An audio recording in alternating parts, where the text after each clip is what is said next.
ये कहानी लगभग हर घर की है, जहाँ शादी के बाद लड़के की माँ और लड़के की बीवी को ये असुरक्षा हो जाती है कि कहीं उनका पलड़ा लड़के के सामने हल्का ना पड़ जाए।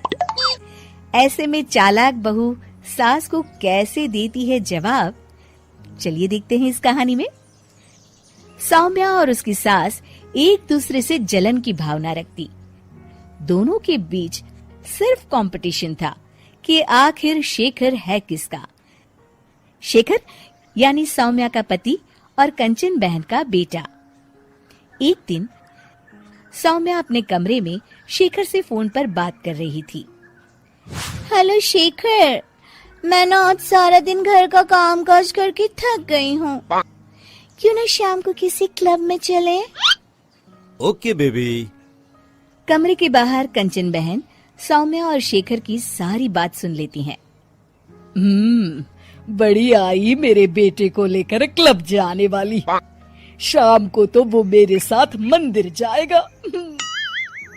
शाम को शेखर जल्दी वापस आता है और सौम्या भी शानदार ड्रेस पहनकर तैयार रहती है। अरे शेखर बेटा, अच्छा हुआ तुम आ गए। बेटा लगता है मेरी कमर में लचक पड़ गई है। हाय मैं तो मर गई। अरे माँ, क्या हुआ?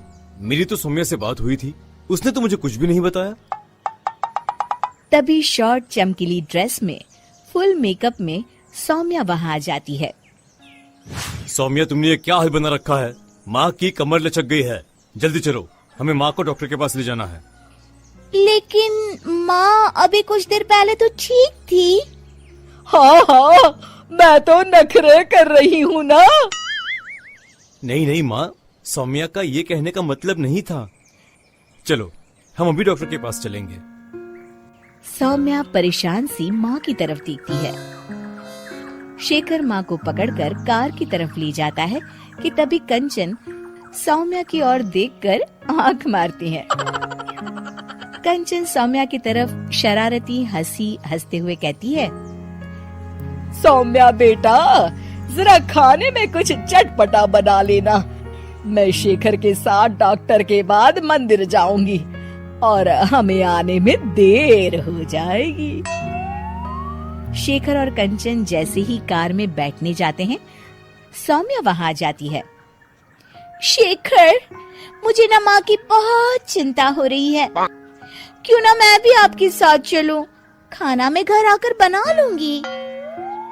वाह सौम्या, तुम कितनी अच्छी हो।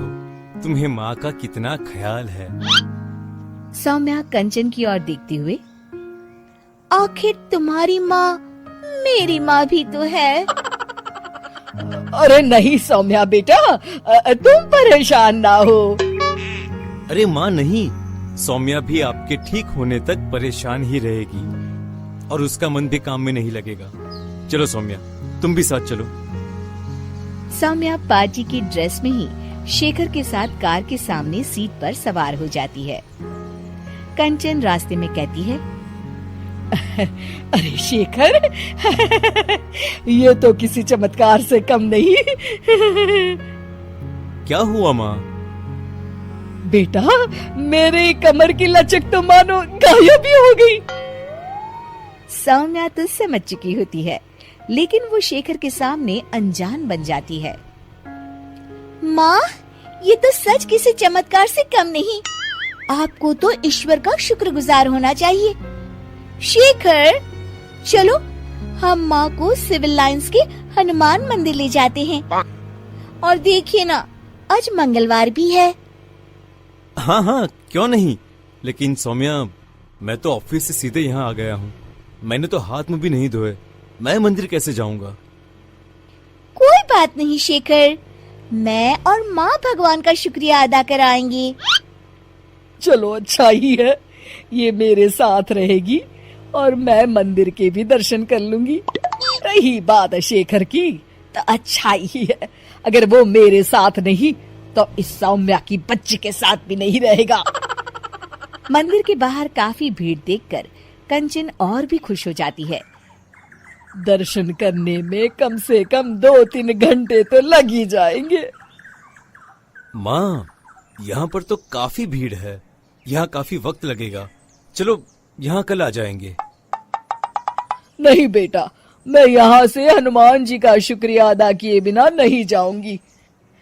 वैसे भी मेरा आज सारा दिन का उपवास है, दर्शन करके ही मैं कुछ खाऊंगी बेटा। ये कहकर कंचन कार से उतर जाती है और सौम्या से कहती है, चलो सौम्या, दर्शन कर आए।